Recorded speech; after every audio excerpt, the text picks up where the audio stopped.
মালয়েশিয়াতে যারা যেতে পারে নাই তারা পুনরায় যাওয়ার সুযোগ পাচ্ছে, প্রসেসটা শুরু হয়েছে।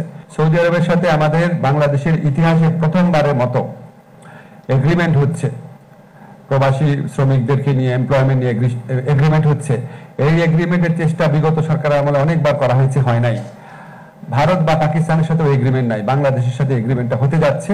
হলে আমাদের সৌদি আরবে যারা শ্রমিক ভাই বোনরা আছেন তাদের নিরাপত্তা এবং সুরক্ষা আরো বৃদ্ধি পাবে আমরা বিশ্বাস করি। আমাদের একটা ল্যান্ড আছে, একটা জায়গা আছে, সেখানে যদি আমরা প্রবাসীদের জন্য এমন একটা হসপিটাল করতে পারি যেখানে অনেক ম্যাক্সিমাম চাকরি করবে প্রবাসীরাই, এবং যেটার শেয়ার হোল্ডারও হবে প্রবাসীরা, লভ্যাংশের মালিক হবে প্রবাসীরা। এবং আরেকটা জিনিস আমার কাছে মনে হয়, আপনারা যখন আত্মত্যাগটা করেছেন আপনারা তো জানতেন না ডক্টর মোহাম্মদ ইউনূস উনি অন্তর্বর্তীকালীন সরকারের দায়িত্ব নেবেন, উনি একটা ফোন করবেন, আপনারা ছাড়া পাবেন, এটা আপনারা জানতেন না।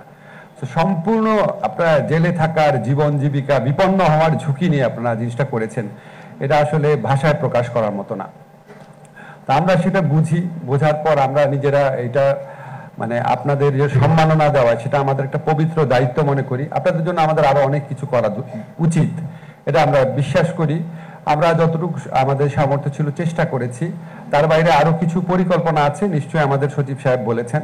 আশা করি আমরা চলে যাওয়ার আগে, এই সরকার চলে যাওয়ার আগে কিছু জিনিস অন্তত বাস্তবায়ন করে যাব। এর মধ্যে একটা আমার খুব অ্যাম্বিশিয়াস প্রজেক্ট আছে, আপনাদের কয়েকজনের সাথে কথা বলেছিলাম।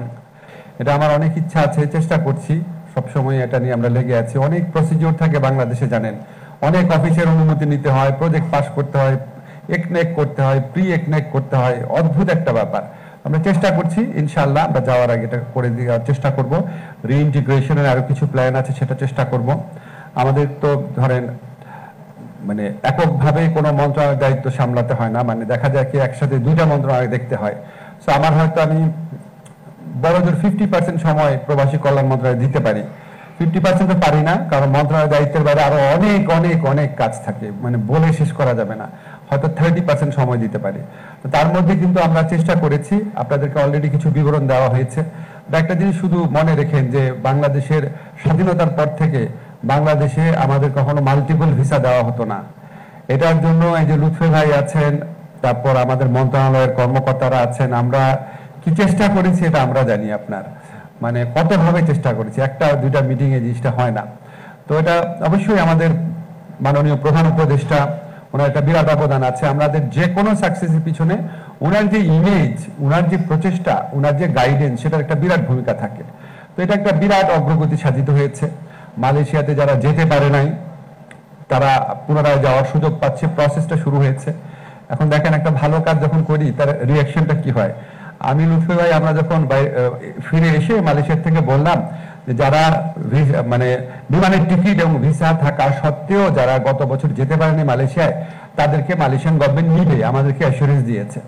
তারপর দেখলাম আমাকে অনেকে মেসেজ পাঠিয়েছে ফেসবুকে, তারপর হোয়াটসঅ্যাপে, তারপর জিমেইলে, আমাকে গালাগালি করছে। এই জন্য বিশ্বাস করবেন, গালাগালিটার কারণ হচ্ছে আমরা যারা এখানে অবৈধ আছি মালয়েশিয়ানরা, আমরাই বৈধ হতে পারতেছি না, আর তুমি নিয়ে আসছো নতুন বাংলাদেশের মানুষ। এখানে গালাগালির কোনো শেষ নাই।